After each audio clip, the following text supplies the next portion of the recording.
माँ भगवती दुर्गे को नमस्कार है। क्षात्र धर्म के प्रतीक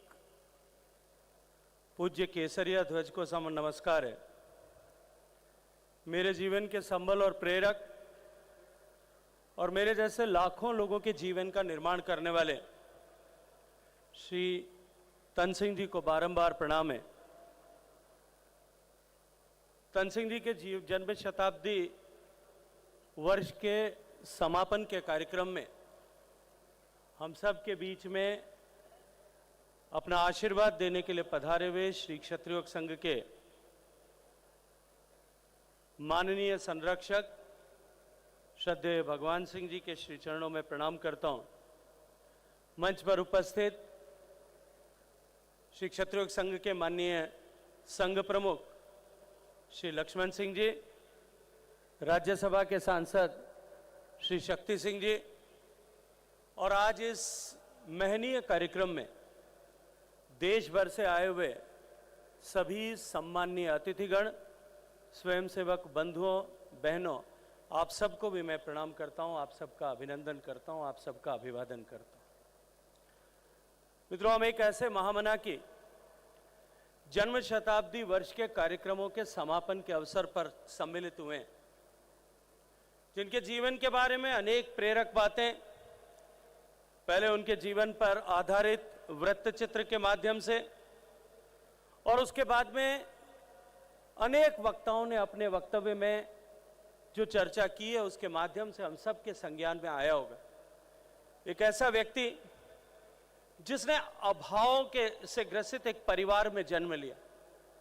और जन्म के साथ ही परिस्थिति जो दुर्भाग्य जिसका सहोदर था, जिसके साथ में दुर्भाग्य पैदा हुआ था कि 4 साल की छोटी सी आयु में उस 1924 के साल में पैदा हुआ व्यक्ति जब 2028 में अपने पिता को खो दे और उसके बाद में आने वाली चुनौतियों को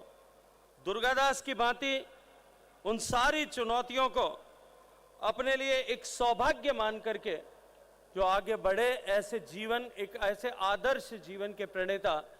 श्रद्धेय तन सिंह जी को हम सब लोग स्मरण करने के लिए, उनके जीवन से प्रेरणा लेने के लिए आज यहाँ एकत्रित आए। मित्रों, कल्पना कीजिए कि एक ऐसा बालक जिसके पिता का साया सर से उठ गया हो और ऐसी कठिन परिस्थिति में अपनी मां से दूर रह करके अकेले बाड़मेर जैसे शहर नगर में आकर के रहना और अपनी प्राथमिक शिक्षा को वहां पूरा करना और अपना आधा कच्चा पक्का भोजन बना करके उन सारी चुनौतियों को पार करते हुए बाद में चौपासनी स्कूल और वहां से निकल करके कॉलेज की शिक्षा के लिए पिलानी तक पहुंचना। श्रद्धेय महावीर सिंह जी जब अभी चर्चा कर रहे थे अपने व्याख्यान में, उन्होंने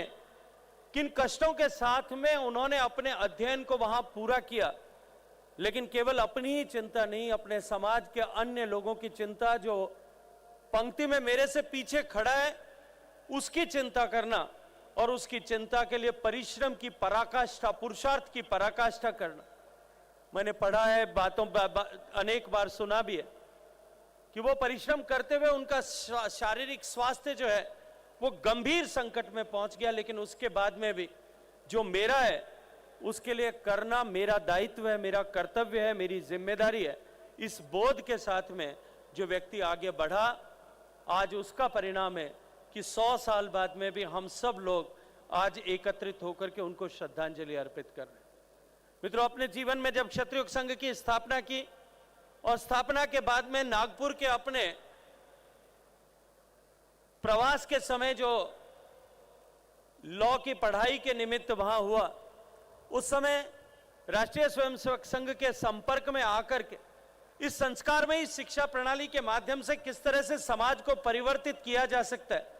इस भाव को लेकर के कि व्यष्टि के निर्माण से, व्यक्ति के निर्माण से परिवार का निर्माण, परिवार के निर्माण से समाज का निर्माण, समाज के निर्माण से राष्ट्र का निर्माण और राष्ट्र के निर्माण से विश्व का कल्याण, जगत का कल्याण, जगत के कल्याण के उद्देश्य के लिए व्यक्ति का निर्माण करने की इस प्रक्रिया का जो सूत्रपात उन्होंने किया, आज सतोगुणी शक्तियों को एकत्रित कर, संगठित कर, सतोगुणी शक्ति की ताकत को बढ़ाने के लिए जो उन्होंने काम किया, आज मैं विश्वास के साथ में कह सकता हूं कि देश भर में ऐसे लाखों लोग होंगे जिनके जीवन में कहीं न कहीं सतोगुण के इस बीज को जो है वो स्थापित करके उस सतोगुणी भाव को विकास करके उद्विकास करके समाज में ऐसे सतोगुणी शक्ति का सृजन करने का काम श्री तन सिंह जी की उस पाठशाला के माध्यम से हुआ है। मित्रों, जिस तरह की विपरीत परिस्थितियां आज हैं, जिन विपरीत परिस्थितियों की चर्चा आदरणीय अनुराग जी ने की, जिन विपरीत परिस्थितियों की चर्चा आदरणीय महावीर सिंह जी ने की, आदरणीय राजेंद्र सिंह साहब ने की, आज जिस तरह की परिस्थितियां समाज में और जिस तरह से समाज में मूल्यों का क्षरण हो रहा है, ऐसी परिस्थिति में क्योंकि उन मूल्यों के स्थापन की जिम्मेदारी ईश्वरीय भाव से, ईश्वरीय कृपा से डीएनए के बाद जो अगर अध्ययन किया जाए तो क्षत्रिय समाज की है, इसलिए हम सब की जिम्मेदारी इन विषम परिस्थितियों में और भी अधिक बढ़ जाती। अभी भगवान श्री राम का नारा आदरणीय अनुराग जी ने लगाया। अभी अभी हाल ही में भगवान श्री राम का मंदिर बना है और हम सब लोगों ने मर्यादा पुरुषोत्तम भगवान श्री राम का स्मरण किया। भगवान श्री राम निश्चित रूप से मर्यादा पुरुषोत्तम है, वो आदर्श है, वो लेकिन सबके लिए आदर्श है, लेकिन हमारे लिए गर्व है कि वो हमारे पूर्वज भी हैं और वो हमारे पूर्वज हैं, इसलिए उनके आदर्शों के अनुरूप आचरण करने की, व्यवहार करने की और समाज उनके आदर्श के अनुरूप आचरण और व्यवहार करे, ये जिम्मेदारी अगर पहली किसी की है तो क्षत्रिय समाज के लोगों की है और हमको उसके अनुरूप आचरण करते हुए हमें अपने जीवन को जीने की आवश्यकता है। मैं क्षत्रिय समाज के डीएनए में शायद तो कुछ खास बात होगी, कुछ न कुछ विशिष्टता अवश्य होगी कि आप इतिहास उठा करके देखिए, जितने भी ईश्वरीय तत्व को प्राप्त कर सकने वाले लोग, जितने भी देव, जितने भी देवता वो पैदा हुए हैं, भगवान राम से लेकर के महात्मा बुद्ध से लेकर के, और जिस किसी का भी आप स्मरण कर सकते हैं, वो सब इस क्षत्रिय कुल में उत्पन्न हुए। तो निश्चित रूप से हमें ईश्वर ने कुछ न कुछ ऐसी विशेषता अवश्य दी है, जिस विशेषता का यदि हम ठीक से संयोजन और संधारण करें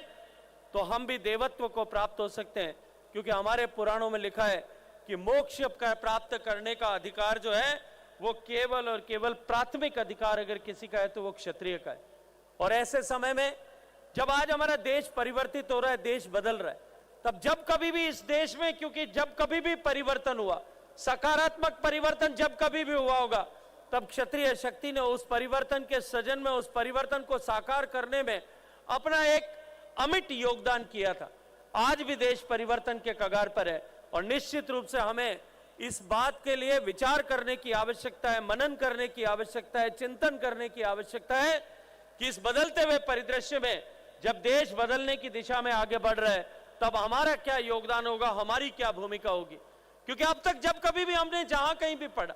क्षत्रियों के इतिहास के बारे में पढ़ करके हम अपने आप को गौरवान्वित महसूस करते हैं, लेकिन उन्होंने जो काल सापेक्ष कर्म किए थे उसके चलते हुए उनको आज भी हम और सभी समाज के लोग जो है बराबर गर्व और श्रद्धा के साथ में स्मरण करते हैं। आज महाराणा प्रताप का जब नाम लिया जाता है तो देश में चाहे वो किसी भी जाति समाज का व्यक्ति होगा, निश्चित रूप से उसके श्रद्धा के भाव उसके मन में उपस्थित होंगे। वीरवर दुर्गादास जो एक सामान्य से लेकर के असामान्य, साधारण से असाधारण की तत्व के मार्ग पर चला, उसके जीवन में जितनी चुनौतियां और कठिनाइयां थी, जितने संकट थे, शायद उसका लेश मात्र भी संकट और चुनौती हम सबके जीवन में नहीं होगा, लेकिन उनका स्मरण करके आज सर्व समाज के लोग अपने आप को गौरवान्वित महसूस करते होंगे। ऐसे समय में जब एक बार फिर इस देश का इतिहास लिखा जाएगा, क्योंकि भारत का परिवर्तन विश्व के लिए एक बहुत बड़ी घटना होगी, क्योंकि भारत ने जब कभी भी कुछ भी हासिल किया है, हमारे ऋषियों मनीषियों ने जो हमको शिक्षा दी कि हम जो कुछ भी हासिल करें वो विश्व के कल्याण के लिए, विश्व के बंधुत्व के लिए, विश्व के समग्र रूप से विकास के लिए करेंगे। तो ये भारत का परिवर्तन, भारत में परिवर्तन, भारत का विकास निश्चित रूप से पूरे विश्व के कल्याण का प्रणेता होगा। ऐसे समय में इस महत्वपूर्ण घटना का जब इतिहास लिखा जाए मित्रों, तब उस इतिहास में हम क्षत्रिय समाज के संततियों का भी एक बार फिर उल्लेख हो, ताकि आने वाली पीढ़ियां ये न कह सकें कि ये जो बीच की पीढ़ी का बीच का कालखंड था, इस कालखंड ने केवल उस पुराने पूर्वजों के जो यश था, जो पुण्य था, उस संचित पुण्य को केवल उपभोग करने का काम किया, उसमें कहीं भी किसी तरह से अपनी तरफ से योगदान नहीं किया। ये जो है कलंक हमारी पीढ़ी पर न लगे, इस अपेक्षा के साथ में हम सबको काम करने की आवश्यकता है। श्रद्धेय तन सिंह जी ने ये जो बीज आरोपित किया है, इस मार्ग पर चल करके राजस्थान से लेकर के, गुजरात से लेकर के मध्य प्रदेश के बहुत बड़े हिस्से तक अनेक अनेक परिवारों के जीवन में परिवर्तन आया है। लेकिन इस बीज को और अधिक विस्तृत करने की आवश्यकता है, इस बीज को और अधिक विस्तार देने की आवश्यकता है, इस विचार को और अधिक विस्तार देने की आवश्यकता है। श्रद्धेय तन सिंह जी ने जिस तरह से अपने जीवन में जो कुछ भी किया, एक विद्यार्थी के नाते काम का पढ़ते हुए, एक बालक के नाते पढ़ते हुए, जब अपने आप को प्रथम स्थान पर रखा, व्यवसायी के रूप में काम किया, व्यवसायी के रूप में भी अपने आप को एक सफल व्यवसायी के रूप में स्थापित किया, एक चिंतक के रूप में, एक लेखक के रूप में, एक संगठक के रूप में जिस किसी भी भूमिका का निर्वहन किया, उस भूमिका में चाहे वो राजनीतिक क्षेत्र हो या सामाजिक क्षेत्र हो या आर्थिक क्षेत्र हो, उस भूमिका में पहले शीर्ष पायदान पर अपने आप को ला करके खड़ा किया। यह हम सब लोगों के लिए एक आदर्श है। और इस विचार को, क्योंकि तन सिंह जी केवल एक व्यक्ति नहीं, एक विचार थे, और वो विचार रूप में हम सब के बीच में हमेशा हमेशा के लिए अमर है। उस विचार को प्रस्फुटित करने की जिम्मेदारी भी हम सब की है। और मैं ये मानता हूं कि ये विचार जो है ये 4 दिशाओं में और अधिक फैले। इस दृष्टिकोण से आज ये जो कार्यक्रम देश की राजधानी में हुआ है, ये निश्चित रूप से एक बहुत बड़ा प्रयास और कदम होगा। मैं आप सबका पुनः स्वागत और अभिनंदन करते हुए अपनी वाणी को पूज्य तन सिंह जी के स्मृति में, पावन स्मृति में श्रद्धांजलि अर्पित करते हुए समाप्त करता हूं। जय हिंद।